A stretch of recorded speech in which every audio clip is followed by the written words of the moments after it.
What's up, everybody? If you're just joining us, I'm Jason. This is Jay, Freebird's Garage. And today we are working on something a little different.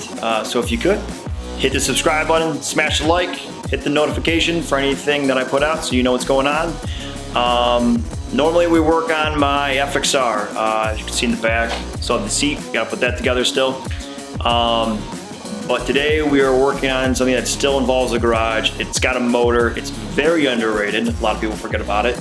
If you have one, is the furnace. One in your house, got one in my garage.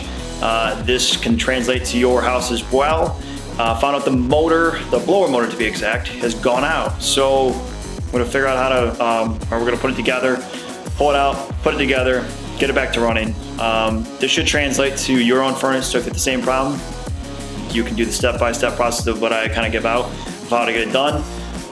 Very underrated piece of the house or the garage. Runs all the time, and then once it breaks, you kind of realize that you still have to maintain it just like a vehicle. So as we're gonna go through, check it out. So here we go. This one in particular, my garage, is just a standard household furnace. It's an 80%er. The key point to know if you have an 80% or not is that exhaust stack there. It's a metal stack. A high efficiency will have PVC coming off of it. So what we're gonna do is start taking this apart. I've already removed the front here. The first thing you need to do is to make sure that the power is off to your furnace. It's key before you start working with any of the wires or anything you start taking apart. So we're gonna do start taking apart the blower motor there. It is the part that is in the back. If it helps too, myself, I always will take a picture. Now there's a wiring diagram always, or usually at least I should say, on the door itself. But I like to use it for just a quick reference so I don't have to go through the whole schematics of it. Just take pictures of where everything went. So it's just easier to remember yourself where it all goes back in place. If you've never done this before, definitely would recommend taking pictures. Because you're going to learn on the schematic itself. If you're not doing it all the time, you just want to put it together, get running, if you have time.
So everything's been cleared.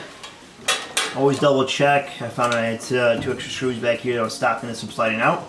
Like I said, it should come out in ease. You should not have to jam it or have a big thrust to get this thing out. It should be smooth. It's on a channel that allows it to smoothly come out once everything has been detached also correctly.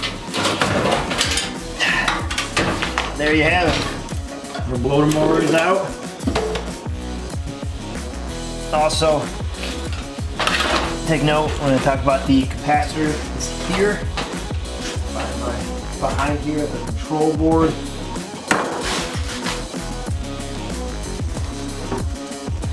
So you'll want to remove this piece here so you can replace the capacitor as well. Alright, blower motor and capacitor have been removed. Luckily the shaft itself, they can kind of get stuck. This one pulled right out of here, the motor itself.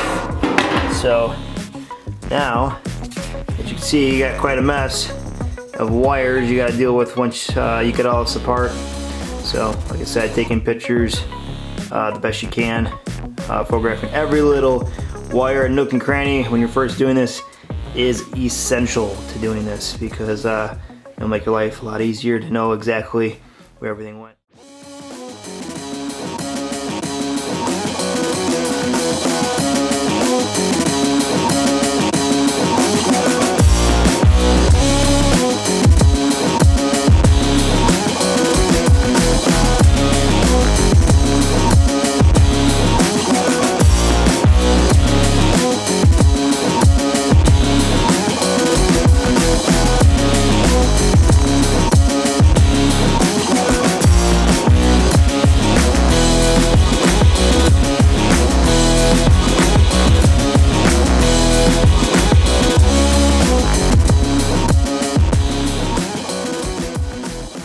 Motor has been installed. All the brackets, the wires kind of always facing towards your control board out there, so you can easily connect all your pieces.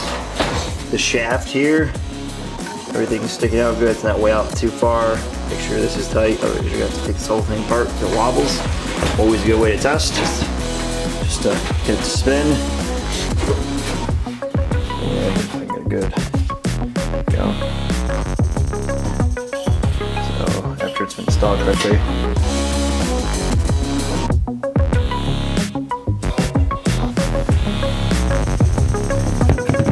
New one. Alright, now that real smart 4-motor capacitor has been installed, push back in.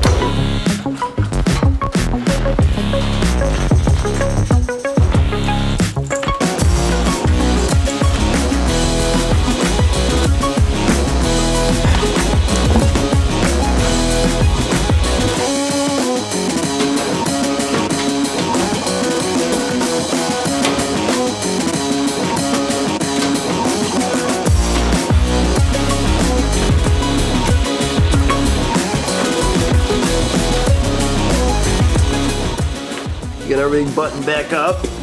All your plugs, from looking at your pictures here, everything plugs back in, everything's smooth, tight, bolted together. Time to see how it runs.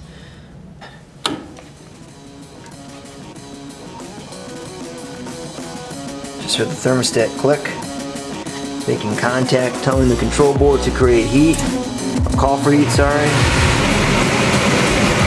Alright guys, if you have any questions, comments, leave them below, and I will catch you guys later. This is Jay Freebird's Garage.